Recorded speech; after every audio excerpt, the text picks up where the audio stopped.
Teal, and this is episode 13 of the Bare Essentials, where we are looking at the life of Jesus to see if we can discover his character traits. And I'm hoping this is a safe place for disillusioned disciples and sincere seekers that are trying to figure out what all this Jesus stuff is all about. Jesus had suggested that we take his yoke upon him, and one of the reasons that he gave, he said, I am meek. I am meek. Now, meek does not mean weak. Meek does not mean weak. The Greek word that that English word comes from, or is translated by, is a word that means power under control. Power under control. Well, you're kind of, we know what power is, right? Here's an example of power, raw power. This explosion happened about a week ago back in Pennsylvania. And unfortunately, I think the last death count, or the death toll, was at 6 people killed because of this explosion. Our hearts definitely go out to these families and the tragedy and the trauma that they're going through right now. But that's an example of an explosion or power that's out of control. Here's a picture of power under control. This is a 1965 C600 Ford dump truck that I used to have. And this is an engine that hadn't been running for probably 5 years. And this is my victory photo, the picture of the thing running. That illustrates power under control. Inside each one of the 8 cylinders is a violent explosion, but it's contained within the cylinder and performs work as an engine.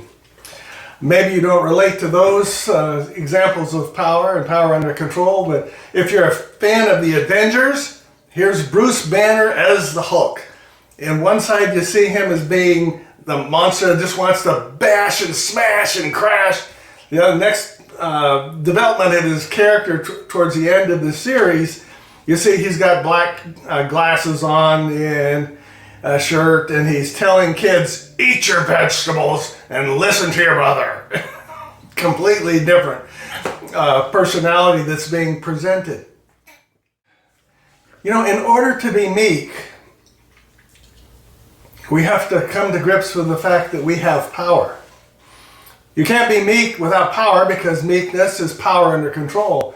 And you might say, well, Teal, I'm powerless. I have no power over anything. My life is a shambles.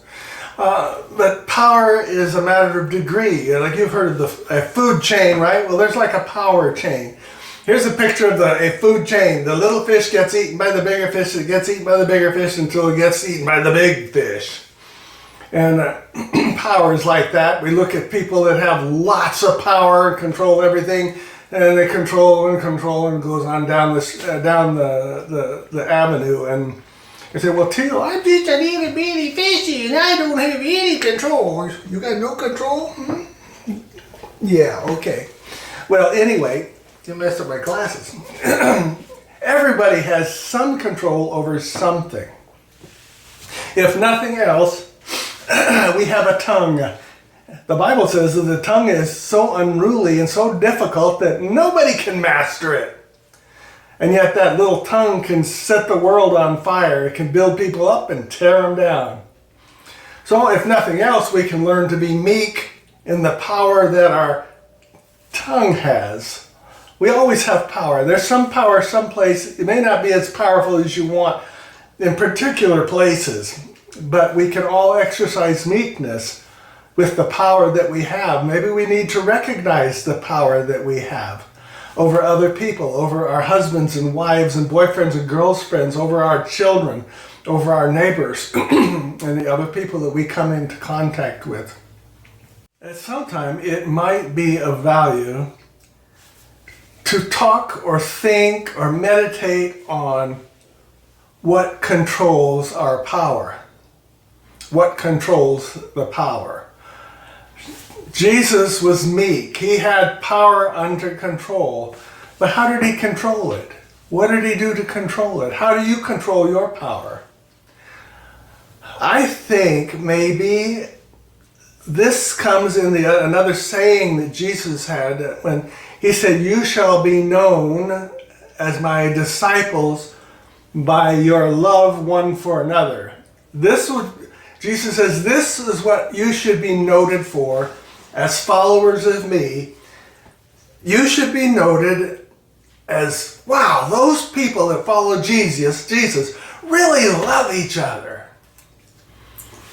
I don't see how any power that we might discover we have could be misused or abused if we're practicing loving one another. Little Charlie here is 130 pounds of pure love, and if I wanted to hurt him, he trusts me enough, I could hit him with a 2x4 and I could hurt him, I could kick him, I could scream at him and yell at him. But I don't do that. And the reason why I don't do that, the reason I don't use my power to take an advantage of Charlie is because I love Charlie. Perhaps that is a good example of how we control power. Our love controls power. Our love controls power. Maybe is the simple answer, and it may be more complex, but those that I do not harm are those that I love. Those that I do not harm are those that I love. There's another step in trying to love those people in situations that are not lovely and not wish to exert power over them and over situations when it's inappropriate. Probably a lot of time can be spent thinking, meditating, talking with God and say, God, how does this flesh out in me?